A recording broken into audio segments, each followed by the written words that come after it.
Olá pessoal, mais uma aula de saúde mental e agora vamos falar sobre transtornos mentais na terceira idade.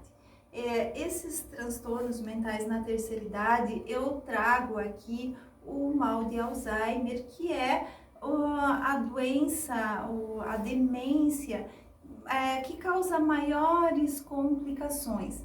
Mas o mal de Alzheimer ele é uma doença neuropsiquiátrica, porque ela vai ter problemas neurológicos, vai dar alterações neurológicas e também alterações psiquiátricas.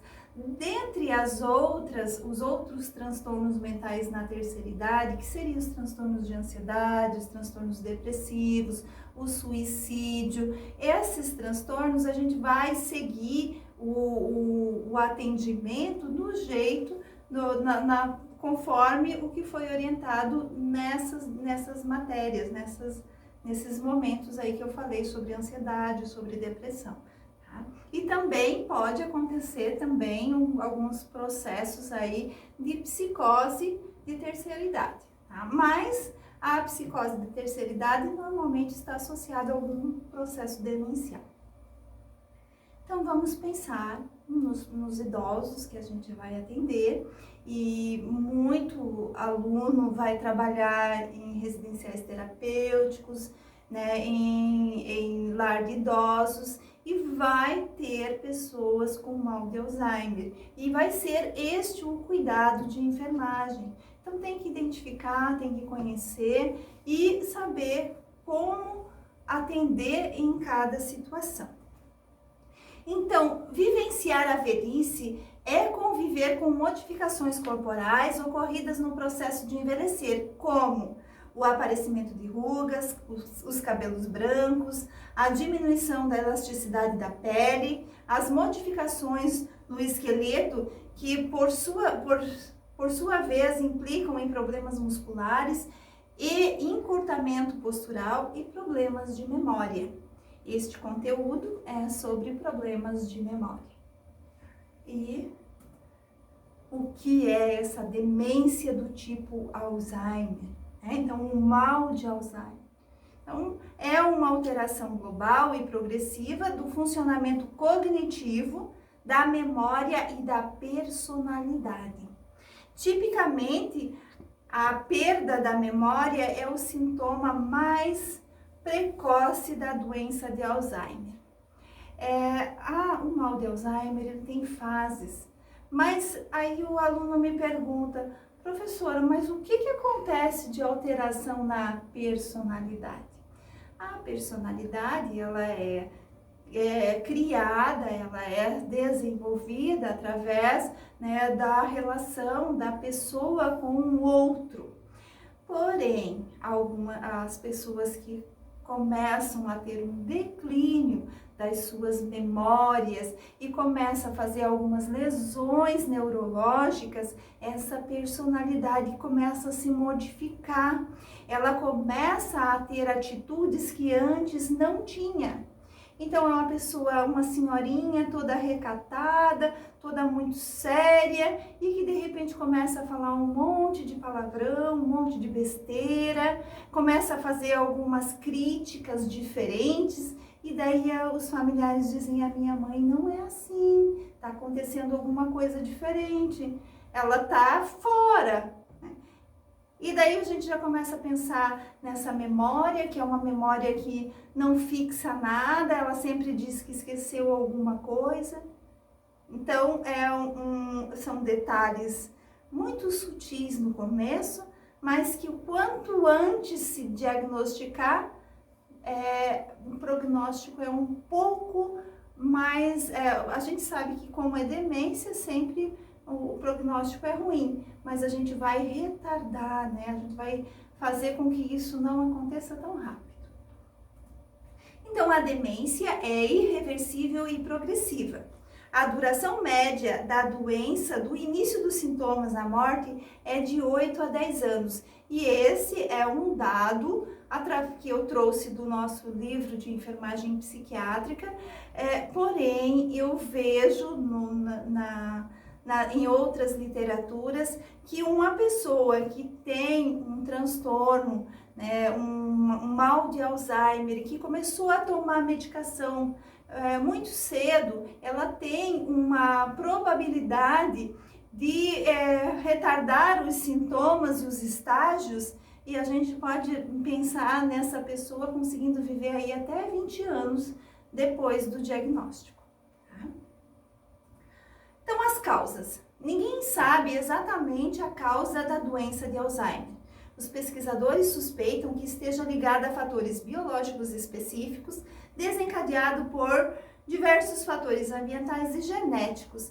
Então, o mal de Alzheimer, a gente sabe que ela tem um fundo genético, mas a gente vai pensar em fatores ambientais e acontece muito de pessoas que têm muito contato com intoxicações, com produtos, né, trabalha com lavoura de fumo, que tem contato com agrotóxico, que não se alimenta direito, que vive uma vida onde não cuida do seu cérebro, então tem uma porcentagem um pouco maior, né, de desenvolver o mal de Alzheimer. Então a função intelectual ela começa a ficar diminuída, começam a ter alterações na personalidade e distúrbio do juízo crítico. E alterações afetivas são manifestações comuns da doença de Alzheimer, que tem 3 estágios identificáveis.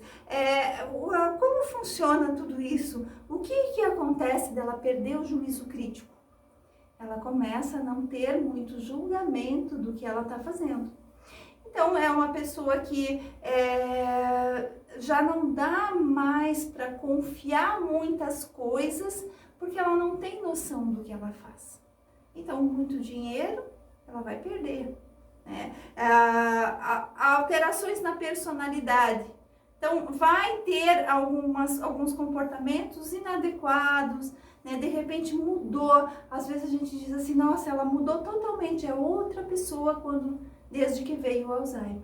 Por quê? Porque esse superego, e vamos lembrar lá da matéria das estruturas psíquicas, id, ego e superego, o superego que dá a noção de julgamento certo e errado, e aquelas culpas, aquela coisa, no mal de Alzheimer começa a diminuir, começa a perder. A pessoa começa a não ter mais. Então, o seu juízo crítico e a sua personalidade fica muito diferente, tá? Há alterações afetivas. Então, a gente encontra dos 2 tipos. A pessoa pode ser muito afetiva durante a vida toda e durante o processo de Alzheimer, né, o momento aí do desencadear da doença, começar a ficar mais agressiva, mais ríspida, ou então a pessoa sempre foi muito regrada, muito controlada nas suas emoções, não demonstrava nada para ninguém. E daí quando vem o Alzheimer, quando sai aquele superego muito rígido, a pessoa começa a ficar muito afetuosa. Então, aí a gente vai pensar no estágio 1 do Alzheimer, onde ela modifica-se muito os comportamentos da pessoa. Tá? Então, vamos lá para o estágio 1. Né? Então, o estágio 1, ele vai ter um humor agitado ou apático. Então, ela vai ficar muito acelerada, ou então ela tem a necessidade de ficar bem quietinha e não mexa comigo que eu quero ficar quieta. Tá? Tentativa de esconder os sintomas. Então, ela esquece as coisas e ela dá desculpas, ou então ela tenta fazer alguma coisa para que ninguém perceba que ela está esquecendo. Deterioração da aparência pessoal. Quer dizer o quê? Era aquela senhorinha que sempre passava seu creminho, arrumava o cabelo, se organizava. Era aquele senhor que sempre estava com a roupa bem alinhada, né? Aquela camisa social bem bonita, o cabelo bem penteado. E agora ela não faz mais isso, ele esquece isso. Então ele esquece de pentear o cabelo, esquece de passar o creme, esquece de passar o perfume, vai esquecendo as coisas do dia a dia, tá? Então a gente já vê essa aparência muito diferente, porque ela começa a esquecer do seu autocuidado.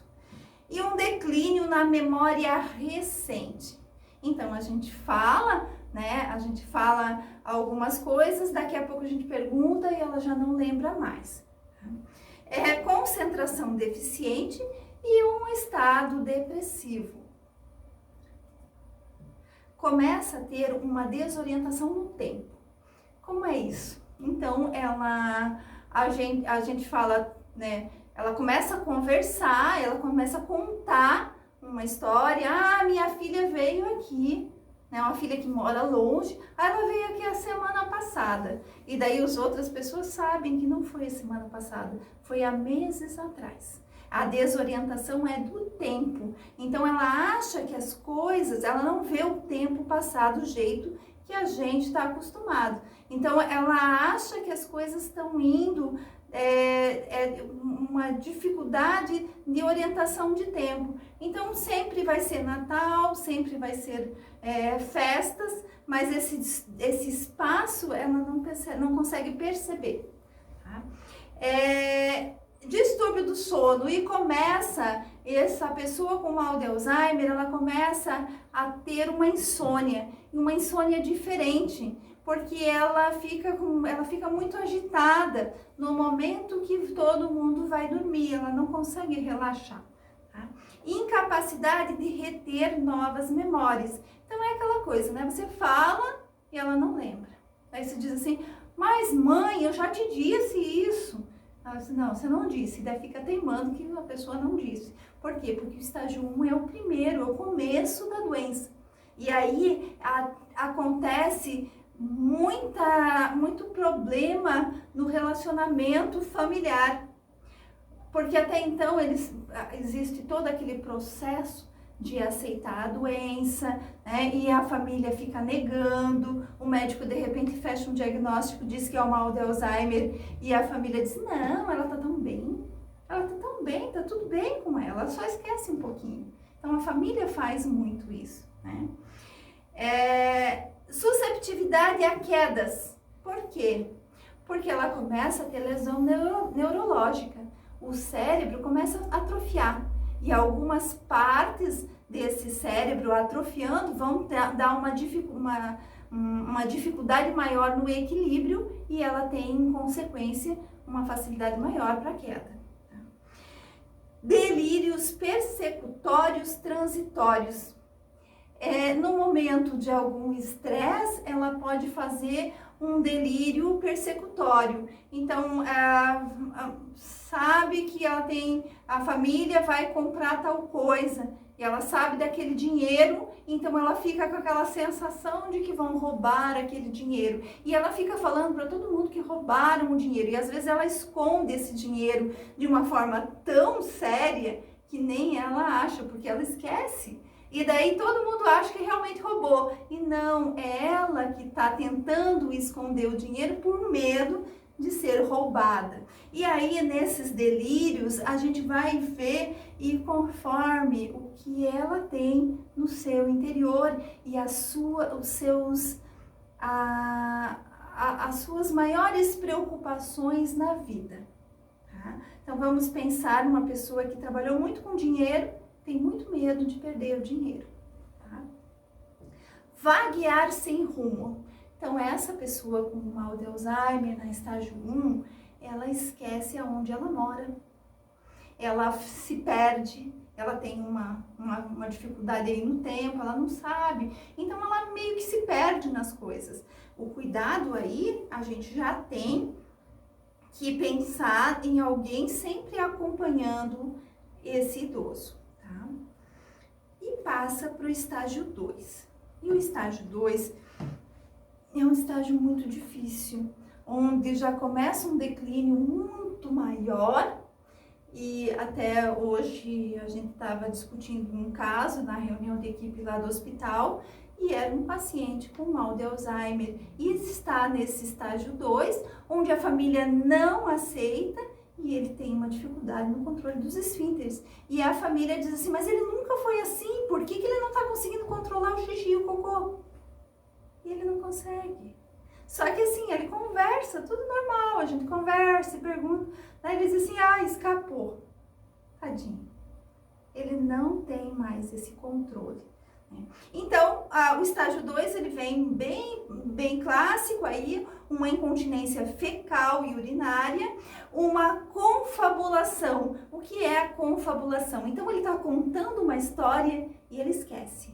E daí ele preenche essa história com coisas que não são reais. E a família diz assim, mãe, você está inventando, isso não aconteceu. Ela fica toda envergonhada, por quê? Porque realmente ela está confabulando, ela não sabe nem o que ela está falando, tá? E ela ainda acredita que isso é real, né? E uns comportamentos repetitivos e contínuos. Então, ela vai limpar alguma coisa, ela vai ficar limpando, e ela vai ficar fazendo tudo aquilo. Por quê? Porque ela não lembra que ela já fez. Então, é um comportamento muito repetitivo. Diminuição da capacidade de compreender e usar a linguagem. E nesse estágio a pessoa começa a não conversar mais do jeito que conversava, porque ela não entende o que você está falando.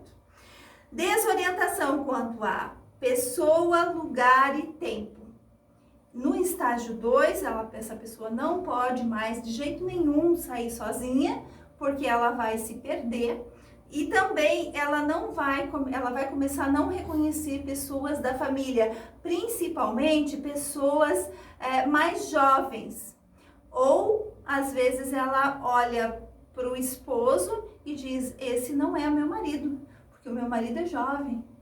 Ela não reconhece que o marido envelheceu, ela não reconhece que o filho agora está cuidando dela, ela pensa que esse filho é uma criança. E ela procura essa criança, mas não existe.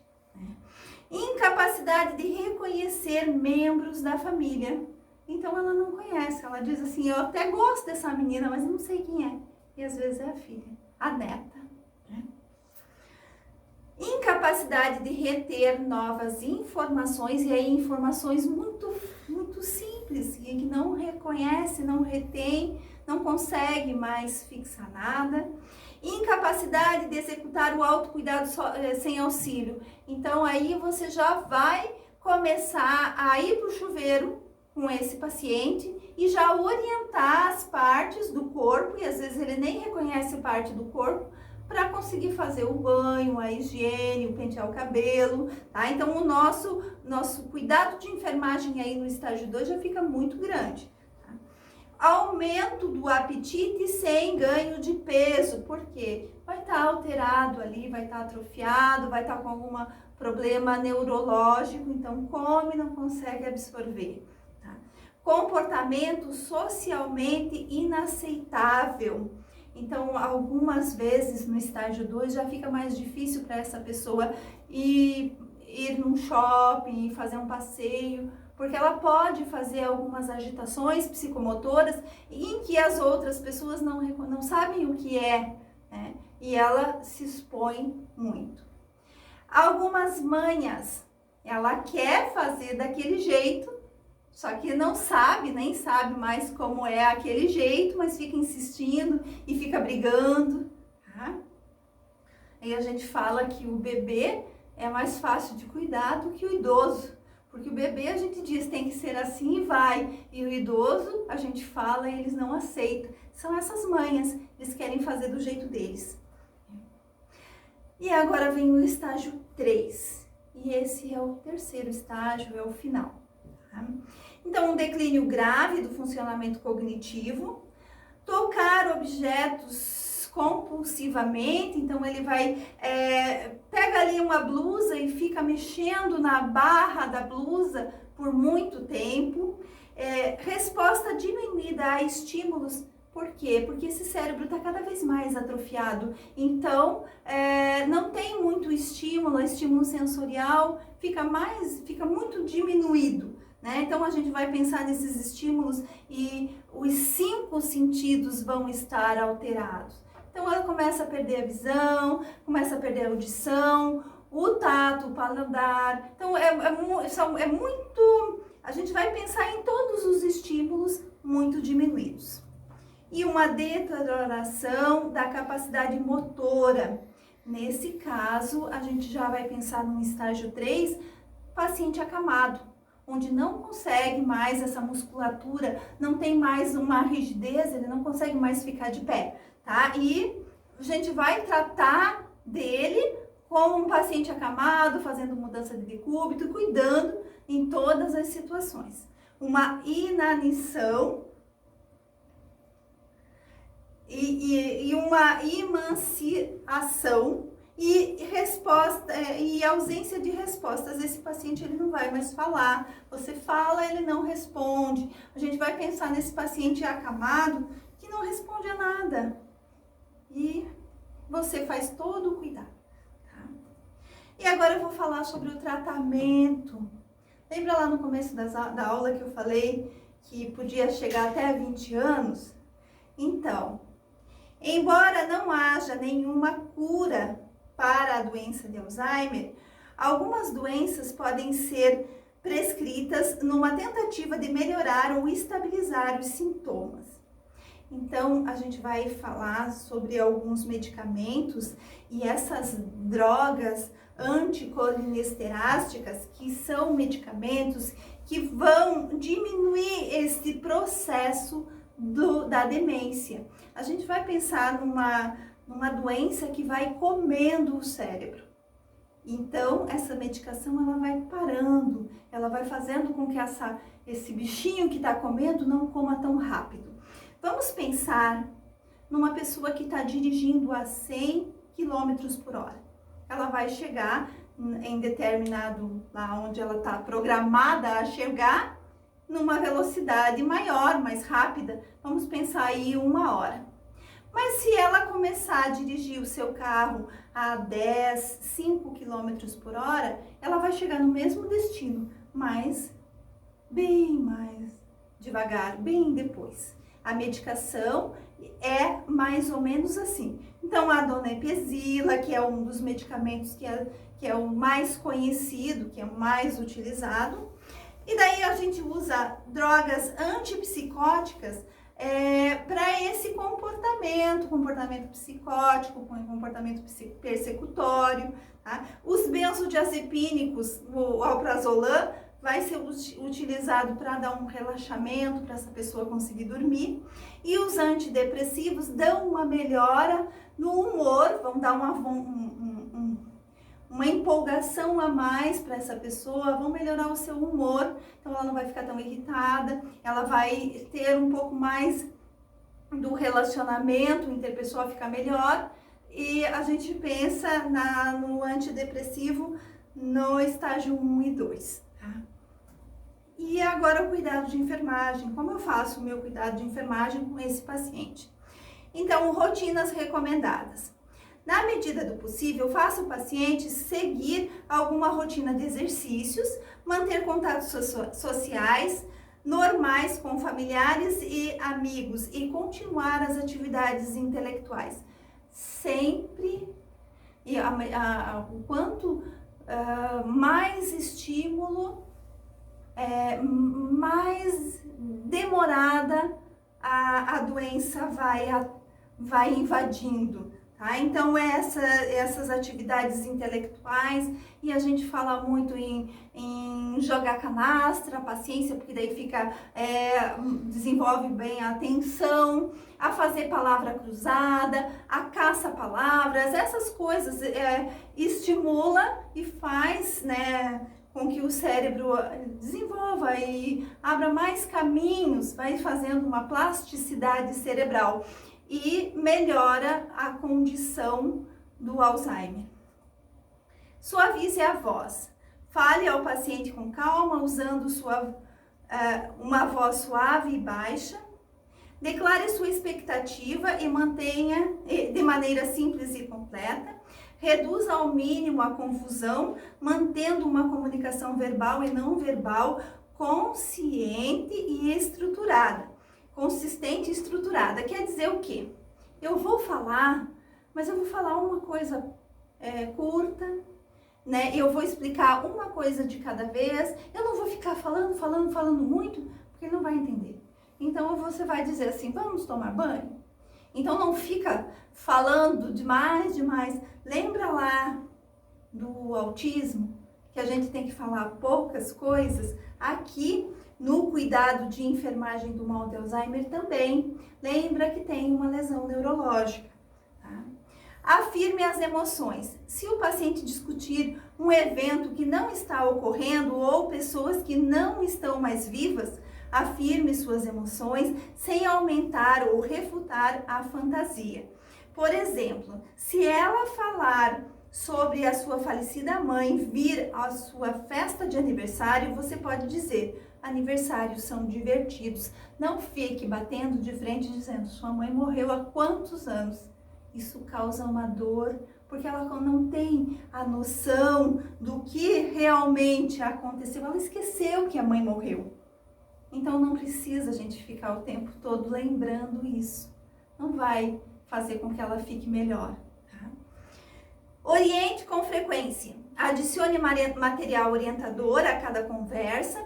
Diga frequentemente ao paciente o seu nome e o que você vai fazer. Coloque um grande relógio e um calendário em todos os aposentos. E a gente sempre pergunta: como é o seu nome? E no começo eles falam o nome todo, e depois eles começam falando só o primeiro nome, e depois eles esquecem. Então, o cuidado aí é para estimular eles a lembrar quem são. Proporcione atividades ao ar livre ou um leito junto à janela. A natureza faz muito bem em todos os sentidos e faz muito bem nos processos demenciais. Redirecione-o a atividades apropriadas quando ocorrerem problemas de comportamento. E nos estágios 2 e 3, esse paciente pode ter alguns problemas de comportamento, então não deixe ele tão exposto. Então, se ele não está conseguindo ficar num ambiente com muita gente, não exponha ele. Leva ele para o seu quarto, fica mais só você e ele. Aumente a interação social do paciente para proporcionar-lhe estímulos. Evite, porém, colocá-lo em aposentos grandes com muitas pessoas, tais como refeitórios ou salas de atividade em grupo. Lembre, você vai avaliar a condição deste paciente. Se ele está descompensado, ele não pode ficar no meio de muita gente. Mas se ele está calmo, se está tudo bem, é bom que ele tenha um contato com outras pessoas, tá? A gente vai cuidar aí, não deixar ele tão exposto se ele está com atitudes inadequadas. Estimule até certo ponto. Diminua a estimulação ambiental, como o ruído, a luz artificial, o uso de televisão. Dê uma estimulação sensorial frequente e significativa. Então, não dá para ter um rádio ligado, uma televisão, muita gente falando. Isso faz uma confusão nesse cérebro que está lesado. Mas assistir um filme faz bem, ouvir uma música faz bem. O que ele fazia antes da doença? Lembre disso. Converse com a família, pergunta o que ele gostava de fazer e estimule isso, né? Ele continuar fazendo. Monitore as medicações. Verifique o paciente quanto a efeitos adversos das drogas e intervenções medicamentosas. Então, a gente vai ver qual o tipo de medicamento, quais os efeitos colaterais dessas medicações. Avise ao paciente e seus familiares que as evidências científicas geralmente não apoiam alegações de que certos produtos obtidos sem prescrição médica podem melhorar o funcionamento mental. Por quê?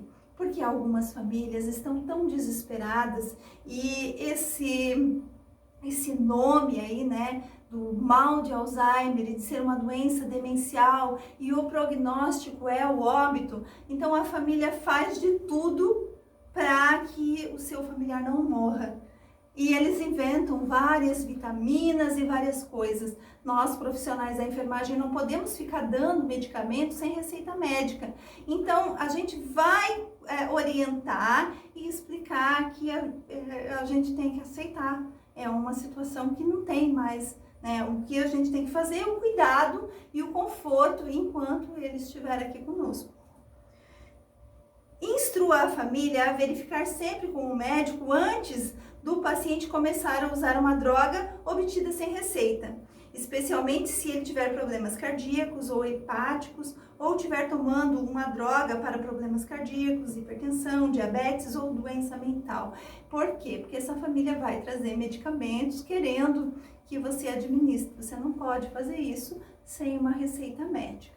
Então, assim, os cuidados de enfermagem, eles são muito grandes para o atendimento dentro do mal de Alzheimer. Em outras disciplinas, vocês vão aprender muito mais cuidados de enfermagem, como mudança de decúbito, controle de diurese, alimentação, mas isso eu deixei mais voltado às outras disciplinas. Nós, na enfermagem de saúde mental, eu trouxe os cuidados referentes à atenção na saúde mental. Tá? Lembre-se, você tem que respeitar essa pessoa com mal de Alzheimer, respeitar a sua história, tá? Conhecer a história dessa pessoa e trazer as coisas que ela viveu para que ela se sinta o mais protegida possível. Tá? Esse é o cuidado dentro da saúde mental na terceira idade e até a próxima. Obrigada.